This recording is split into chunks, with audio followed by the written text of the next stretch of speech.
1월 1일 복된 이 아침 하나님께서 우리에게 주시는 귀한 말씀은 누가복음 1장 1절에서 25절의 말씀입니다.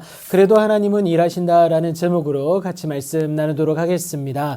헬라 출신의 의사로서 상당한 지식을 가졌던 누가였습니다. 이 누가는요, 데오빌로를 비롯한 헬라의 많은 이방인들에게 복음의 1세대로서 예수님에 대해서 전하고자 했습니다. 그는 누구보다 그 모든 일을 근원부터 미루어 살폈던 자였고요. 그래서 데오빌로가 알고 있는 바를 더 확실하게 해줄 수 있는 유일한 인물이기도 했습니다. 그래서 누가는 복음의 시작부터 자세히 기록하게 되는데요.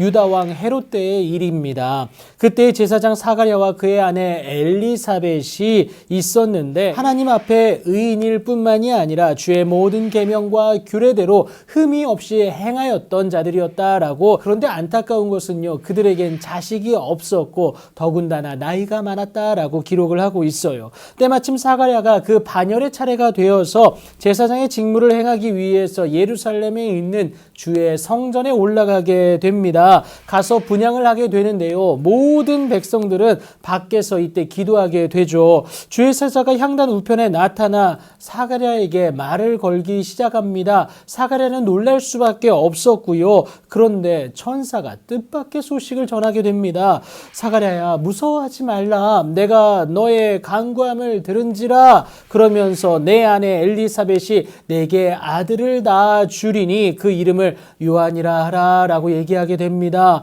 너도 기뻐하고 즐거워할 것이고 또 많은 사람도 그의 태어남으로 인하여서 기뻐할 것이다 라고 얘기합니다. 15절부터 17절까지 기뻐하는 그 이유가 무엇인지 제가 간단히 말씀드리면요, 그 첫 번째는 마지막 나실인이었습니다. 그리고 두 번째는요, 마지막 선지자였어요. 그런데 사가랴는요, 여러분 도저히 믿을 수가 없었어요. 기도는 했지만 이미 그의 머릿속에는 인간적인 한계가 계산되어지지 않았겠습니까? 사가랴도 그랬지만 엘리사벳도 나이가 많았습니다. 그래서 사가랴가 천사에게 도대체 그 약속의 증거가 무엇이 되겠습니까? 그것을 요구하게 되죠. 천사가 답답했는지 자신이 누구인지를 다시 한번 말하게 됩니다. 불신, 그러니까 여러분 의심에 대한 대가이면서도 하나님의 약속의 증거로 이 일이 되는 날까지 사가랴가 말 못하는 자가 될 것을 말하게 되죠. 여러분, 성전 안에서 지체함을 이상하게 여긴 백성들 앞에서 사가랴는 그냥 말 못하고 있을 뿐이었습니다.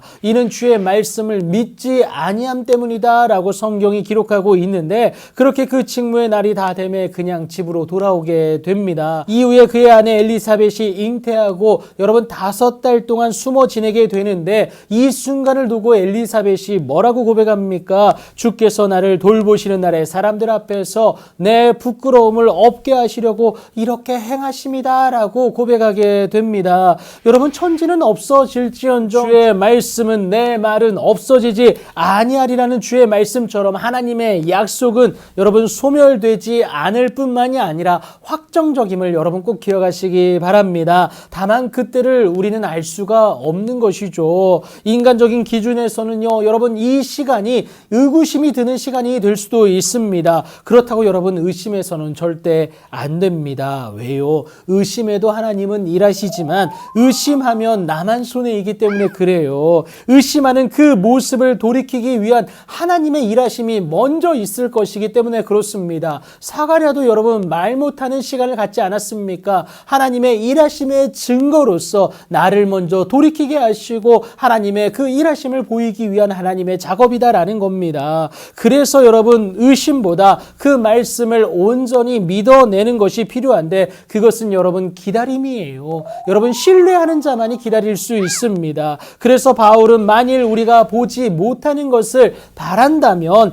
참음으로 기다릴 것을 요구하는 이유가 아니겠습니까? 여러분 기다린 이유는 또 있습니다. 낙심하지 않고요, 포기하지 않고 여러분 그래서 기다리면 때가 이름에 반드시 거두게 되는 하나님의 놀라운 은혜와 능력의 주인공이 되기 때문에 그렇습니다. 여러분 모든 상황을 이겨내고 그러니까 그래도 일하실 그 하나님을 온전히 기다려냄으로 말미암아 하나님의 일하심의 주인공이 되는 여러분들의 오늘이 되길, 그 시작이 있는 복되고 복된 오늘이 되길 예수님의 이름으로 축복합니다.